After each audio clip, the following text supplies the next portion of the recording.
bien-aimés, shalom. Je sais que vous êtes en train certainement d'attendre la suite de notre enseignement sur la maladie de pharisien. Mais rappelez-vous que nous sommes à l'aube d'une nouvelle saison. Dieu nous a fait la grâce d'entrer dans cette nouvelle année, qui est pour nous une nouvelle saison. Bien-aimés, le succès dans cette année dépendra de la manière avec laquelle nous allons l'aborder. Ce matin, je vais commencer un nouvel enseignement sur les principes du succès et de la réussite selon et avec Dieu. Suivez attentivement et on se revoit tout à l'heure.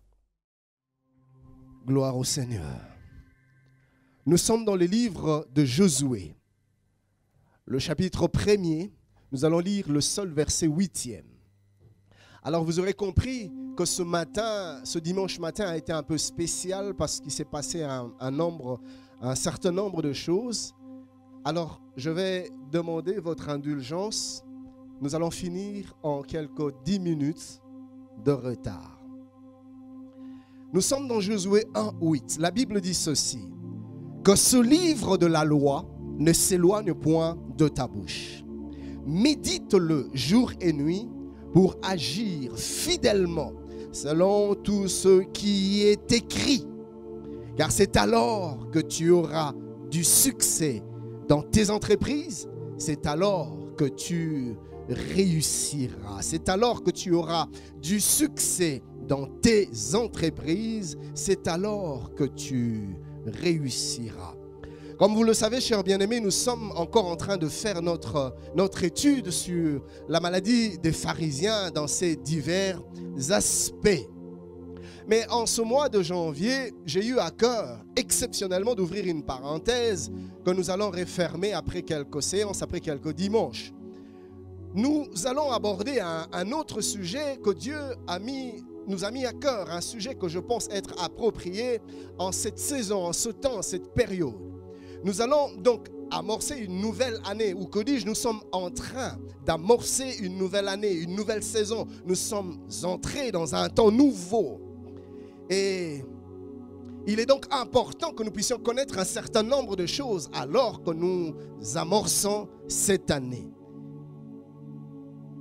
Et ainsi donc nous allons mettre une parenthèse sur notre enseignement et nous allons revenir plus tard. Alors voici le thème que je nous propose ce temps-ci, tout ce mois de janvier. Nous allons parler des principes du succès ou de la réussite selon et avec Dieu. Les principes du succès ou de la réussite selon et avec Dieu. Bien-aimé, j'ai dans mon cœur un ardent désir. C'est comme un feu qui brûle au-dedans de moi et qui me consume. Et le désir ardent que j'ai dans mon cœur, c'est qu'en cette nouvelle saison, que ton succès soit total. Que tu réussisses pleinement. Mon désir, c'est que tu jouisses pleinement de toutes les grâces que Dieu a mis en réserve pour toi en ce temps-ci. Car je crois que le Seigneur a mis des choses en réserve. Je crois qu'il y a une provision pour toi. Et je prie au plus profond de mon cœur que cette année ne se termine pas. Que tu puisses jouir pleinement de toute forme de réserve et de provision que Dieu a mis à part pour toi. Car je crois que si tu es en vie en ce jour, ce n'est pas en vain. Dieu a des desseins dans son cœur qu'il a formés, qu'il a conçus, et toi, tu dois les vivre. Et je déclare que tu les vivras pleinement. Le désir que j'ai dans mon cœur, et c'est ma prière, que rien ne t'empêche en ce temps-ci de vivre la fidélité de Dieu. Et tu vivras sa fidélité. Que l'ignorance ne te fasse pas passer à côté de ton héritage. Je déclare que tu vas posséder ton héritage dans le nom de Jésus. Si tu ne crois pas, frère, moi je le crois à ta place. Et je sais que le Seigneur accompagne les paroles de ses serviteurs. Pourquoi voulons-nous parler de ce thème? Cet enseignement va nous donner un certain nombre d'outils qui nous permettront d'entamer, d'amorcer cette année différemment des années passées. Car nous pensons, chers bien-aimés, que la manière avec laquelle tu commences une chose, la manière avec laquelle tu amorces, la manière avec laquelle tu entames une chose, une affaire, une entreprise, peu importe ce que tu fais, mais ta manière de commencer détermine inévitablement la suite et la fin de ce que tu fais. Nous sommes convaincus qu'un bon départ demeure un facteur important dans le succès de toute entreprise. Oui, mon ami, il est important de bien négocier les premières choses que tu fais, les commencements de ce que tu fais, les départs de toute entreprise. Il est bon de bien les gérer, de bien gérer le lancement, de bien négocier le départ. Alors, ma question ce matin est la suivante. Comment es-tu en train d'aborder cette année, cette nouvelle saison? Comment es-tu en train d'entamer ce temps que Dieu ouvre devant de toi? Comment es-tu en train de saisir cette opportunité que le Seigneur t'accorde plutôt en cette nouvelle saison? Comment le fais-tu? Avant d'aborder mon message, permettez-moi de mentionner 5 vérités que j'estime être importantes, que nous devons connaître en ce qui concerne le lancement, en ce qui concerne l'abordage, en ce qui concerne le départ, en ce qui concerne la manière de commencer. Le mot départ veut tout simplement dire le commencement, le lancement d'une action, comme vous l'aurez bien compris. Alors, notez ceci, chers bien-aimés, la notion du départ est tellement importante que Dieu lui-même s'est donné la peine de se placer au commencement de toute chose. Est-ce que quelqu'un est en train de me suivre? Dieu sait que le départ est capital, le départ est un facteur déterminant. Ainsi, il se donne lui-même la peine de se placer au commencement de toute chose. Et si vous lisez Genèse 1:1, vous le voyez clairement, la Bible dit au commencement, Dieu. Alors qu'il est sur le point de commencer, il se place lui-même au départ. Pourquoi? Parce que le départ est toujours un facteur déterminant pour la suite. Et puisque Dieu se place lui-même au commencement, chers bien-aimés, en ce matin, je voudrais nous encourager à le placer aussi au commencement de toute entreprise. Puisque Dieu se place au commencement, nous devons aussi de le placer lui au commencement de tout. Ne commence rien sans Dieu. Ne fais rien sans Dieu. Jésus a dit, je suis le cep, vous êtes les sarments. Sans moi, vous ne pouvez rien faire. Mon ami, tu ne peux rien faire sans Dieu. Tu n'aboutiras nulle part sans Dieu. La Bible dit, si l'Éternel ne bâtit la maison, ceux qui la bâtissent travaillent en vain. Si l'Éternel ne veille sur une ville, les sentinelles veillent en vain. Nous avons besoin de Dieu au commencement de tout ce que nous faisons. Tu veux commencer une journée, place Dieu devant. Tu veux lancer une affaire, place Dieu devant. Tu veux lancer le processus du mariage, même de recherche de conjoint, place Dieu devant. Place Dieu au départ de tout, au départ de toute entreprise, car au commencement, Dieu. Ainsi, Dieu sera pour toi un socle inébranlable qui soutiendra tes entreprises. La Bible dit qu'un homme sage a bâti sa maison sur le roc. Le vent, les vents ont soufflé, les tempêtes sont venues, les pluies sont venues. Mais la maison est restée ferme. Pourquoi? Parce que le fondement était solide. Le fondement déterminera toujours la solidité de l'édifice. Mais l'insensé a bâti sa maison sur le sable. Les pluies sont venues, les tempêtes ont soufflé, la maison s'est écroulée. Pourquoi? Parce que les fondements ont fait défaut. Il n'a pas bâti sur un fondement solide. Je prie qu'en cette année, que Dieu puisse être notre socle, que Dieu puisse être notre fondement, que Dieu puisse être notre base, que Dieu puisse être notre fondation. Puisqu'il est le Dieu inébranlable, rien n'ébranlera tes entreprises aussi longtemps que Dieu en sera le fondement. Bâtis ton mariage sur Dieu. Bâtis tes entreprises sur Dieu.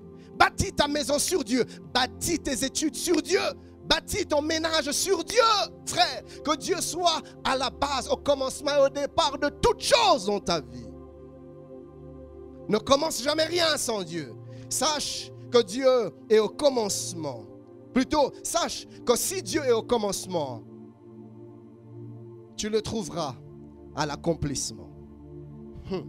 Oui, quand Dieu est au départ, quand Dieu est au commencement, à l'aboutissement aussi tu le trouveras. La Bible dit dans Apocalypse 1:8, j'aime, il dit, je suis l'alpha et l'oméga, dit le Seigneur Dieu. C'est lui qui était et qui vient, le Tout-Puissant.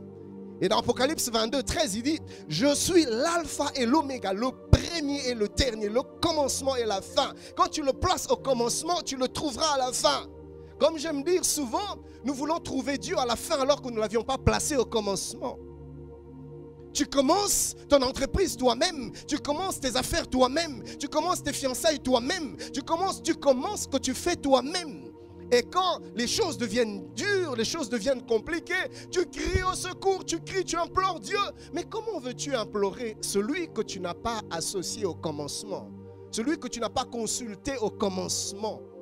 S'il est vrai, comme j'aime le dire, que Dieu est alpha et oméga, frère, il demeure aussi vrai que là où il n'a pas été alpha, il ne sera pas non plus oméga.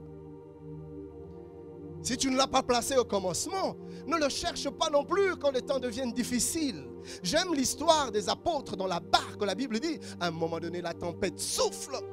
Les temps deviennent sombres, les temps deviennent difficiles, durs.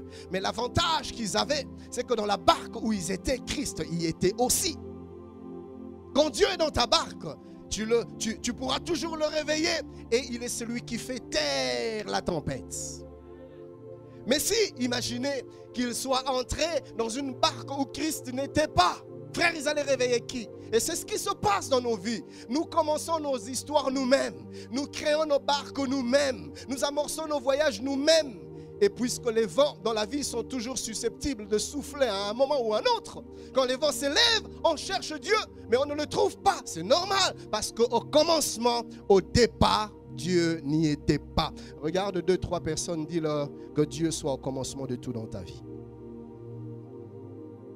Et je prie que cette année, que tu l'amorces avec Dieu. Est-ce que, certes, nous avons eu le temps de prier le 31 décembre, mais est-ce que tu as eu le temps, toi-même, le temps de te retirer pour consacrer ton année au Seigneur? Ou bien tu abordes l'année un peu comme les brebis sortent de la bergerie,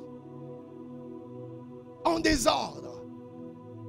Est-ce que tu as eu le temps de te mettre à côté, dans un coin, tu te retires pendant quelques temps, pendant quelques heures, pendant quelques jours, je ne sais. Mais est-ce que tu as eu le temps de te retirer afin de consacrer ton année entre les mains de Dieu, afin de le placer au commencement de cette année? Voyez-vous, chers bien-aimés, Dieu a tellement de choses à nous dire, comme on le verra un peu plus tard. Dieu a tellement de directives à nous donner. Mais des fois, il vient avec ces directives, nous sommes absents, nous ne répondons pas à l'appel. Et c'est ainsi que les choses nous surprennent. Et pourtant, la Bible dit, en parlant des justes, en parlant de nous, que l'ennemi ne nous surprendra pas. En principe, l'ennemi ne devait pas nous surprendre. Parce que nous servons un Dieu qui parle, un Dieu qui avertit, un Dieu qui montre le chemin. Et avec Dieu, avec l'Esprit du Seigneur, nous avons la possibilité et même la capacité d'anticiper, de prévoir, de voir d'avance les choses qui vont venir.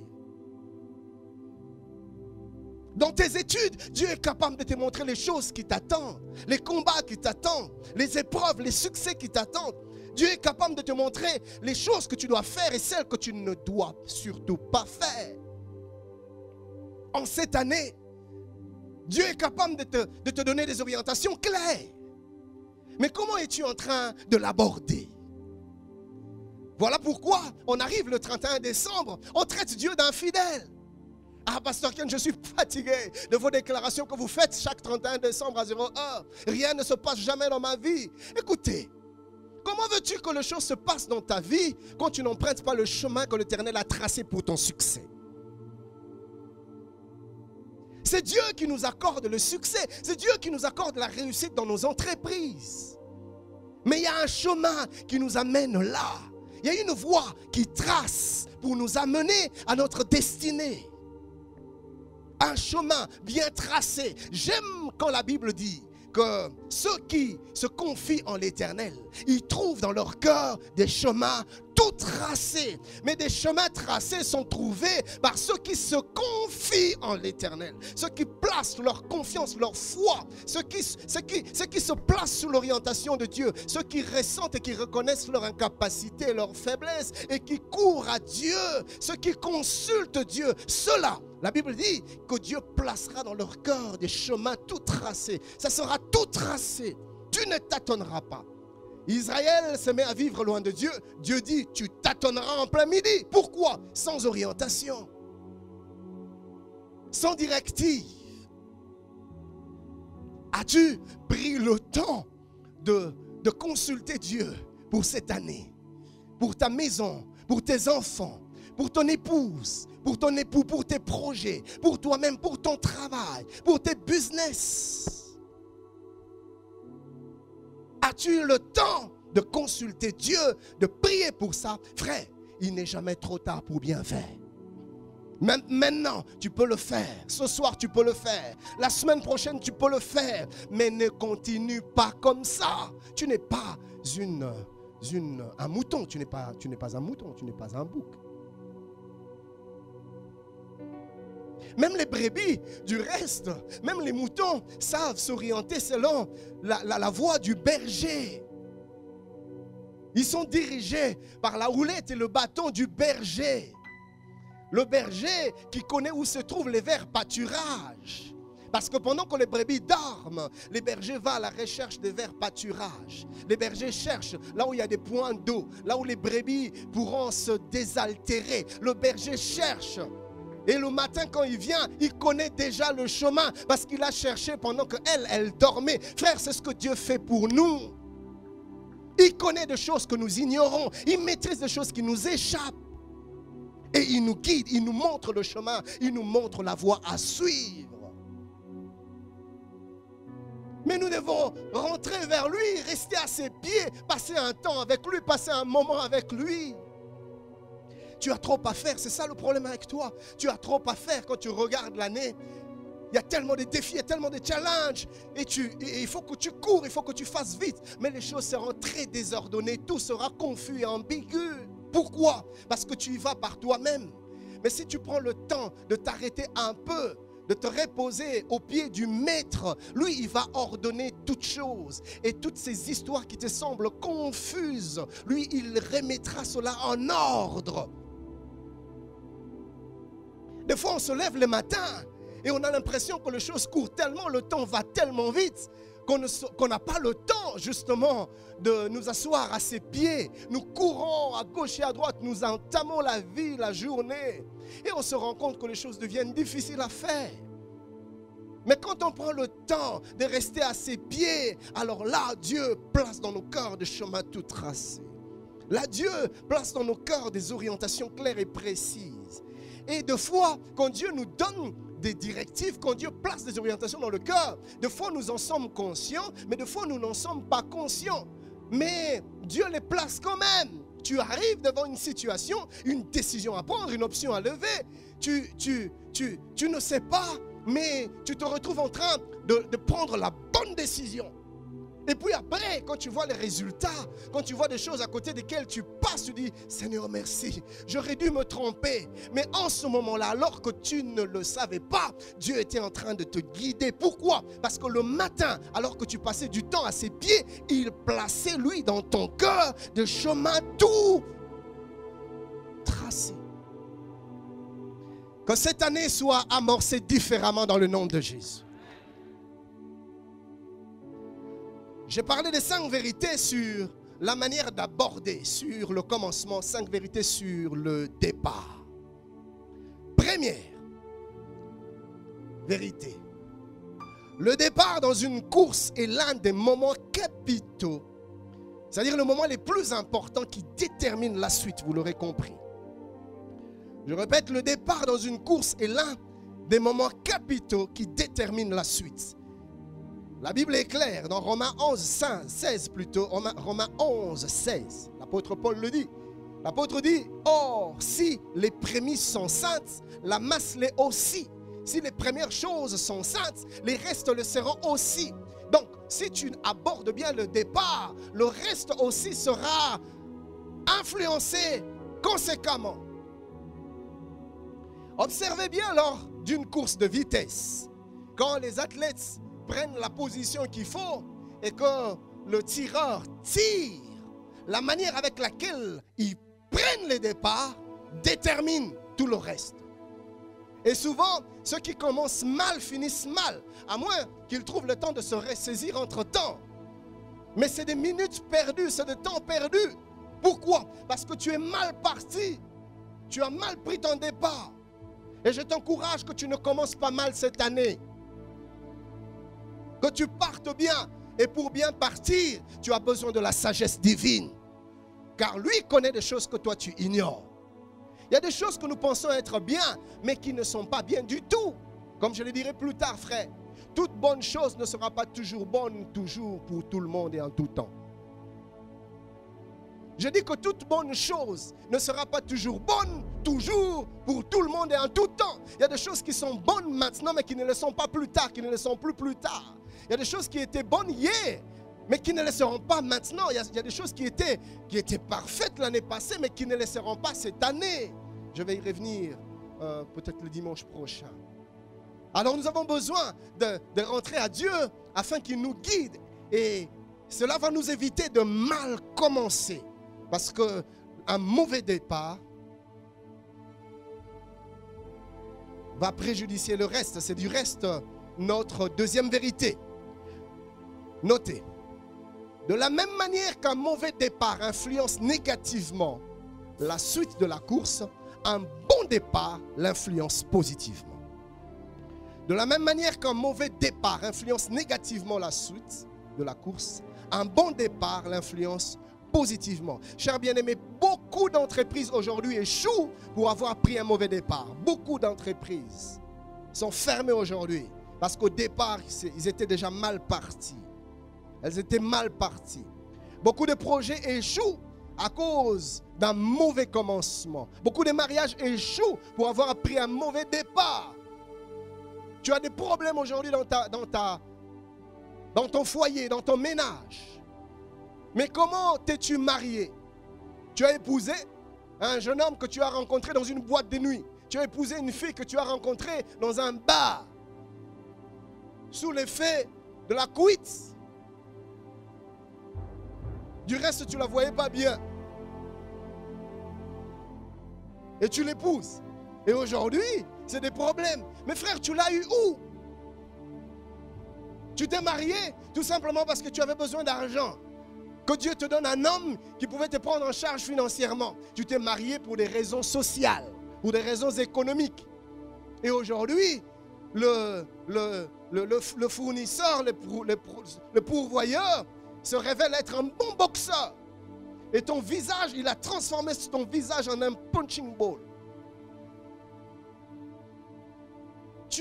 Comment as-tu commencé ton mariage? Tu te maries parce que tu veux faire comme tout le monde. Parce que ta voisine s'est mariée, parce que ton voisin s'est marié. Et tu te dis qu'il faut que je me marie aussi. Et le premier venu, la première venue, tu l'embrasses et c'est parti. Mais frère, tu vas en payer le prix. Si tu veux bien finir, apprends à bien commencer. Pourquoi est-ce que ceux qui commencent mal finissent souvent mal? Parce que c'est au commencement que l'on place les bases, justement. C'est au commencement que l'on place le fondement. Parce que c'est au commencement que l'on fixe les objectifs. C'est maintenant que tu dois te fixer certains objectifs pour 2019. Est-ce que tu as des buts que tu veux poursuivre en cette année? Est-ce que tu as des goals? Est-ce que tu as des targets? Est-ce que tu as des objectifs? Cette année, tu vas courir après quoi? Écoutez, chers bien-aimés, il est important de se fixer des objectifs. Pourquoi? Parce que les objectifs te rendront capable de t'évaluer. Quand tu arriveras en mi-parcours,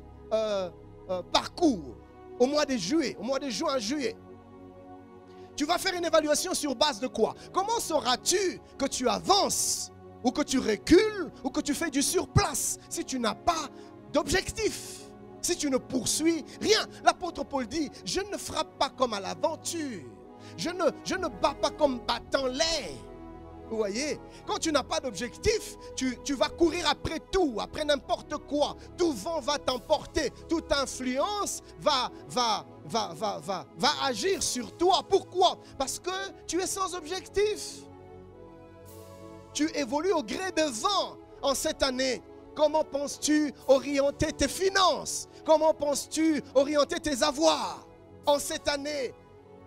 Dans quelle sphère penses-tu t'investir le plus? Quels sont tes... Est-ce que tu as des objectifs? Et c'est au départ que ça se fixe. Maintenant, au mois de janvier, tu dois t'asseoir et fixer les objectifs de l'année 2019. Regarde ton voisin, demande-lui, est-ce que tu as déjà fixé les objectifs de cette année? Change de voisin, pose-lui la même question. C'est au commencement que l'on décide sur les bonnes stratégies. Voyez-vous, c'est des choses qui s'entremêlent, c'est comme une chaîne. Il y a des choses qui se suivent. Les objectifs clairs te permettront plutôt d'avoir aussi des stratégies adéquates, des stratégies claires.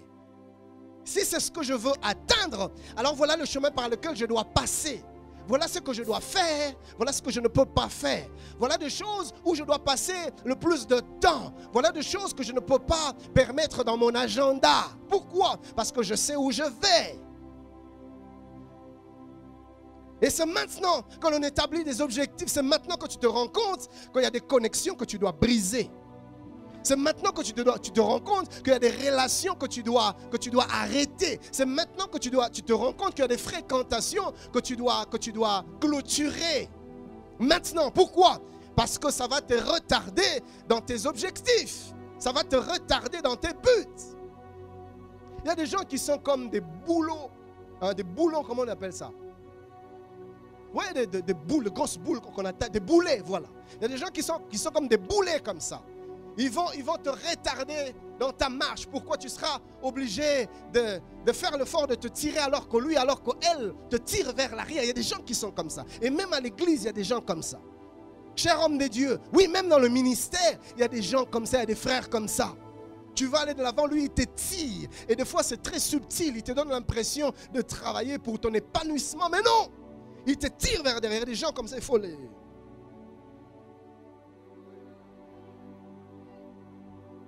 Et c'est maintenant, au départ, que l'on établit les stratégies. Lisez avec moi Luc 14, 28 à 31. La Bible dit, car lequel de vous, s'il veut bâtir une tour, ne s'assit d'abord pour calculer la dépense et voir s'il a de quoi la terminer. C'est au départ.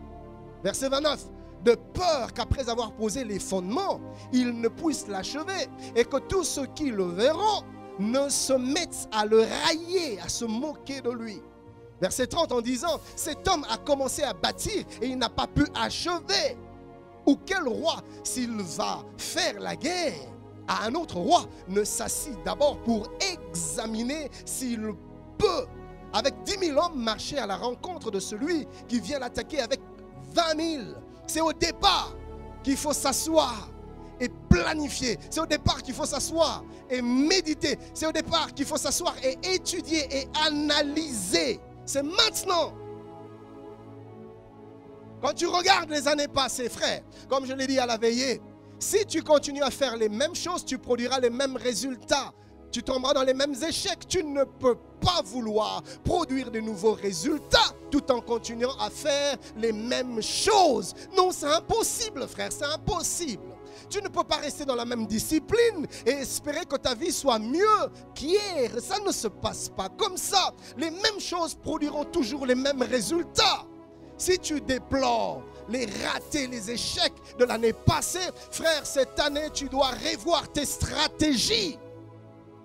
Oh, suis-je en train de parler à quelqu'un? Oui, tu ne peux pas espérer mieux, ou sinon nous allons rester dans des slogans. Cette année, ça sera mon année. Ça sera l'année. Écoutez, toutes les années ont toujours été tes années, mais tu es resté la même personne. C'est qu'il y a un problème. Alors il est temps, c'est maintenant le moment de s'arrêter et de revoir ses stratégies, de revoir ses objectifs, de revoir certaines choses dans sa vie. Le 31, Dieu nous a dit, l'heure est arrivée où nous devons nous défricher un champ nouveau. Pourquoi? Parce que dans le même sol où j'ai semé hier, ça m'a produit un certain type de récolte. Je ne peux pas espérer mieux si je reviens dans le même sol, dans la même terre, avec la même semence. J'aurai le même résultat.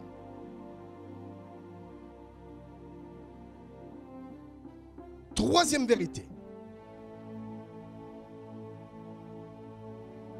Au bon départ, il faut associer la détermination et la persévérance. Au bon départ, il faut associer la détermination et la persévérance. Écoutez mon ami, un bon départ n'est pas tout dans la vie. Tu peux bien commencer et mal finir. Oui, il y en a qui ont bien commencé et qui ont mal fini, on les a vus. Pourquoi? Parce que le bon départ seul ne suffit pas. Il faut autre chose. Et beaucoup n'atteignent pas ou n'ont pas atteint leurs objectifs parce qu'il leur a manqué certaines qualités. Vous voyez? Sur le chemin du succès, sur le chemin de la réussite, il y a des ennemis que tu devras combattre. Tu vas faire face à certains types d'adversaires. Je vais les citer. Il y a le découragement. À un moment donné, tu seras découragé. À un moment donné, tu seras démotivé. Tu devras faire face à la démotivation,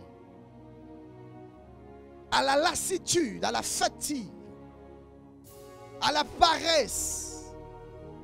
Et vous savez des choses qui pourront vous sortir de là, c'est la persévérance et la détermination. Parce que croyez-moi, cher bien-aimé, dans ce bas monde, les choses ne seront pas toujours faciles.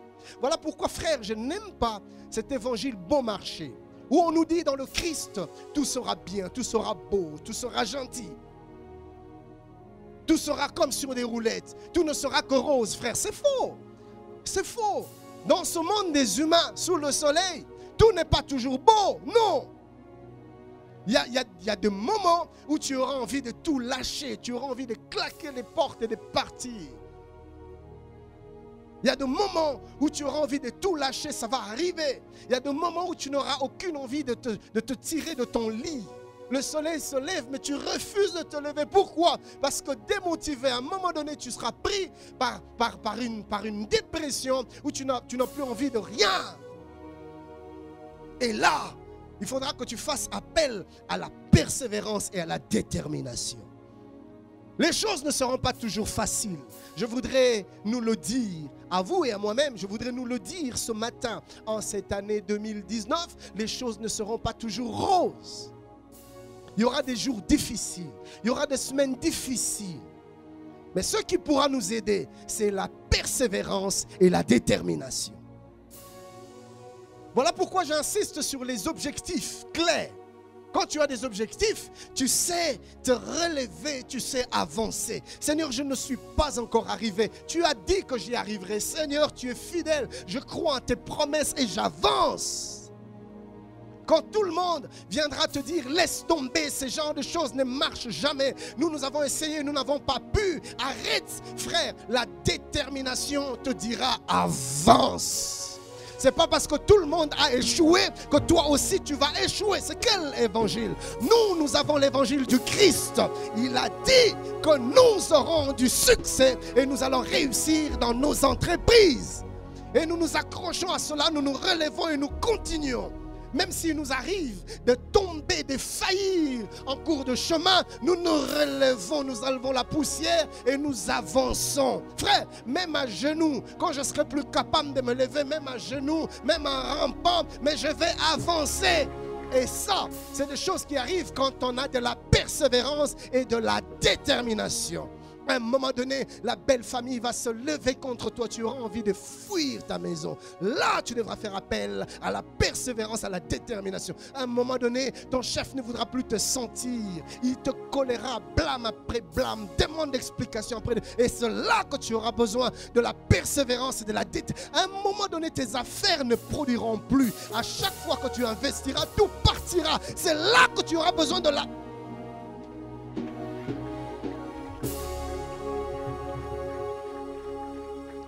Mais avec Dieu, nous savons que la victoire est garantie. Il n'a jamais dit que la victoire sera facile. Non, ce matin, je voudrais nous le dire clairement. Nous serons victorieux, mais pas forcément par la facilité. L'évangile de la facilité n'est pas biblique. Savez-vous comment Christ a reçu le nom au-dessus de tout nom? Savez-vous comment il en est arrivé là? Il a souffert. Il est passé par des épreuves inimaginables.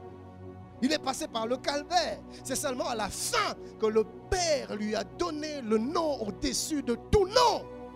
Et toi, tu veux être couronné sans épreuve. C'est quel évangile? La moindre épreuve, la moindre persécution, tu commences à pleurer, à te lamenter. Ah, parce que j'ai l'impression que Dieu ne m'aime pas. D'ailleurs, mon nom n'est pas connu dans la liste de Dieu. Parce que je vais abandonner, je vais me tuer, frère. Tu vas te tuer bêtement. Dieu n'en a pas encore fini. Si Dieu en avait déjà fini avec toi, tu ne serais pas là présent. Il t'aurait récupéré. Mais s'il te garde en vie, c'est qu'il n'en a pas encore fini avec toi. Oui, c'est des choses qui nous arrivent. Ça nous arrive à nous tous. Le petit moment de dépression, ça nous arrive. Pasteur Ken, même à toi aussi. Oui. Le prophète Élie, à un moment donné, il déprime. Il demande à Dieu la mort. Seigneur, tue-moi. Père, que je meure. Vous voyez? Donc, plus personne ne voulait de lui. Jézabel ne veut plus de lui. Jézabel dit, ta tête ne reposera plus sur tes épaules. Jézabel ne veut plus de lui. Même lui-même ne veut plus de lui. Donc, tout ne veut plus de lui. Malheureusement, la mort non plus ne voulait pas de lui. Dieu dit non, non, le chemin est encore long. Dieu n'en a pas encore fini avec toi. Et dans des moments perdus comme ça, où tu as comme l'impression que tout te lâche, frère, tu auras besoin de te armer de la persévérance et de la détermination. J'y arriverai. Même si c'est difficile, je sais que je vais y arriver.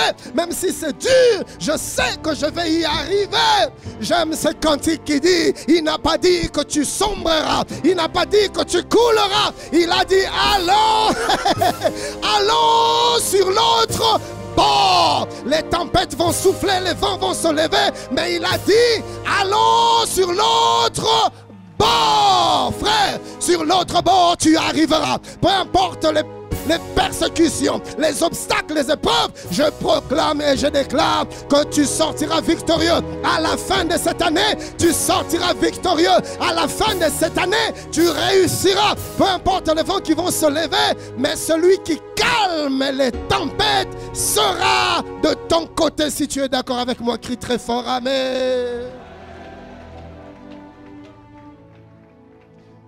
Frère, en cette nouvelle année, sois têtu. Ah, yebisa frère, yebisa ne quoi ça peut me têtu. Dis à ton voisin têtu, têtu, têtu, têtu. Quand ça ne marcherait pas, j'essayerai encore.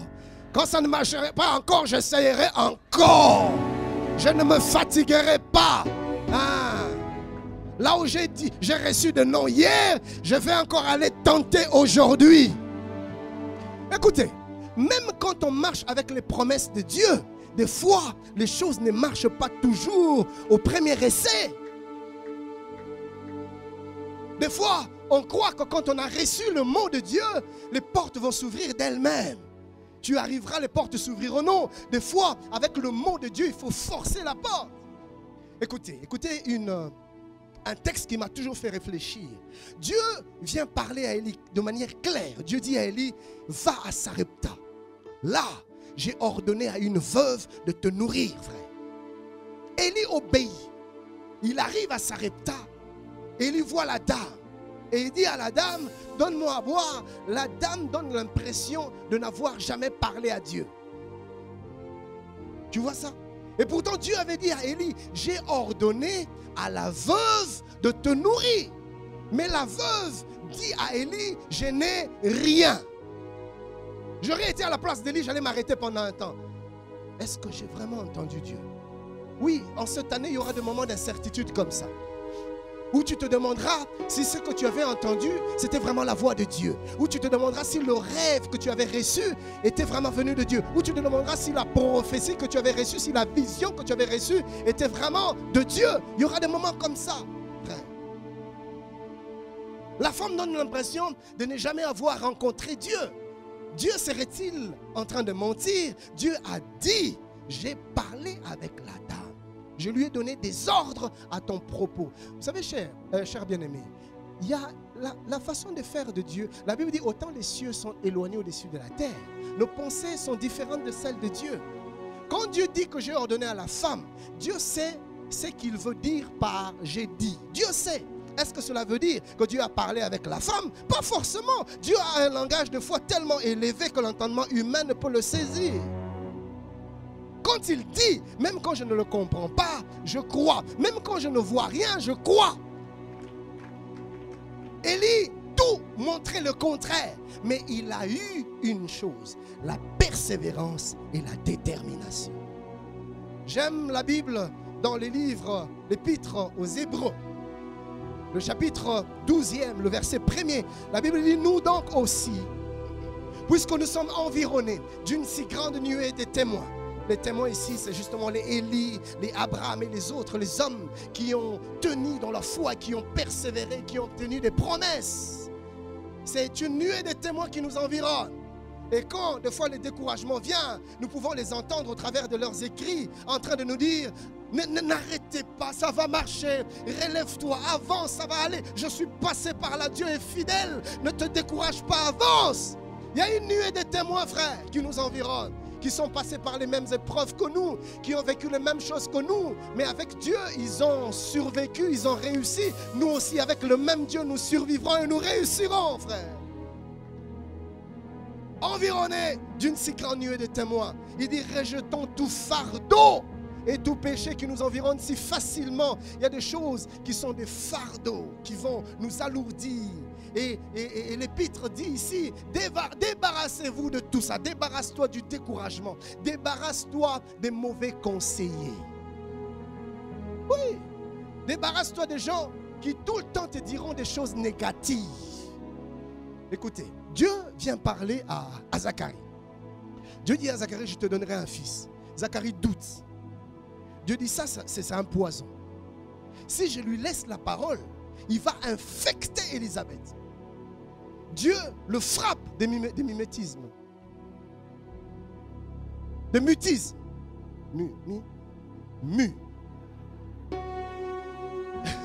Zacharie ne sait plus parler. Pourquoi? Parce que Dieu veut préserver la foi d'Élisabeth.